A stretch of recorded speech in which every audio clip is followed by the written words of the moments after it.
Hello mga ka-landscape, good morning and good afternoon po sa inyong lahat. Ayan, share ko lang po sa inyo yung gagawin natin today.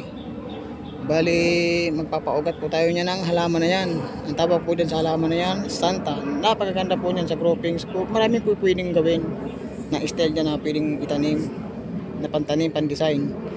Ayan, bali kukuha po tayo ng pagpuputol po tayo dyan ng talbos. Bali, isang dangkal lang po yung haba niyan. Ayan po yung paugatin natin. Bali yung Santa na po yan, 20 years na po yan nakatanim dyan. Kaya ganyan po talaga siya katibay mga ka-landscape. Ayan yung. Ayan, sige po mga ka-landscape. Bali magpuputol po muna tayo ng sanga-sanga po niyan, yung talbos. Sige po mga ka-landscape, babay po muna. Ito na po mga ka-landscape yung gagamitin natin na ito po yung binayak na container na butas na po siya. Ito po yung pinaglagyan ko ng buhangin. Bali dito natin po siya paugatin yung halaman na Santa. Ayan po, bali nakaprepare na po siya, bali tutusukan na lang po natin. Ayan, sige po mga ka-landscape, bali po tutusok muna tayo ng Santa na cuttings lang po siya, na dito natin po siya paugatin. Ayan, sige po mga ka-landscape, pagkita ko po sa inyo kung paano diskarte po nito, kung paano itusok dito. Ayan, sige po, babay po muna.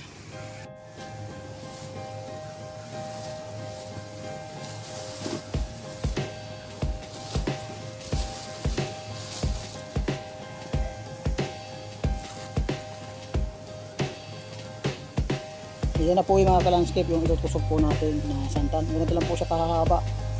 Ayan, dito natin po siya paugatin. Ayan.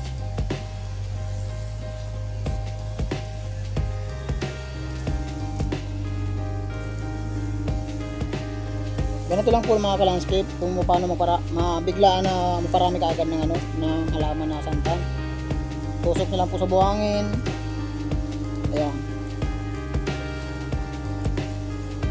Ito mga ka-landscape, ano po to, maraming ugat na to, mga 2 buwan o 3. Kailangan parami nating ugat bago i-bagging natin sa sa seedling bags. Ayan mga ka-landscape, ganito lang po yung proseso niyan, kung paano mabilis na magparami ka agad ng halaman na Santa. Ayan. Ayan, sige po mga ka-landscape, bali tusok muna tayo. Ito mga ka-landscape, bali ano po to, ito naman po yung pangalawa na tutusukan natin. Yung isa po, okay na po, tapos na. Bali, ito naman po yung pangalawa. Ayan mga ka-landscape, tutusukan po lang natin.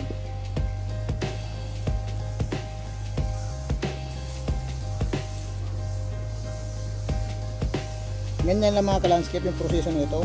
Kung paano mabilisan, maparami ka agad ng halaman na Santa. Tusok lang po siya, cuttings. Ayan eh. Ito, alagaan nyo lang po sa dilig. Saka huwag nyo muna expose sa mainit. Kailangan po sa malilim. Doon nyo muna itago para hindi po siya mamatay. Ito po kasi napakasilang ito sa init. Halimbawa ng bagong tusok lang po, kailangan sa malilim po talaga siya. Ayan. Ayan, sige po mga ka-landscape. Mamaya na po kasi pupunin ko muna ito ng tutusukan. Ayan na po mga ka-landscape, tapos na po tayo magtusok. Ayan, bali nakarami rin po tayo na nagawa ngayong araw na to.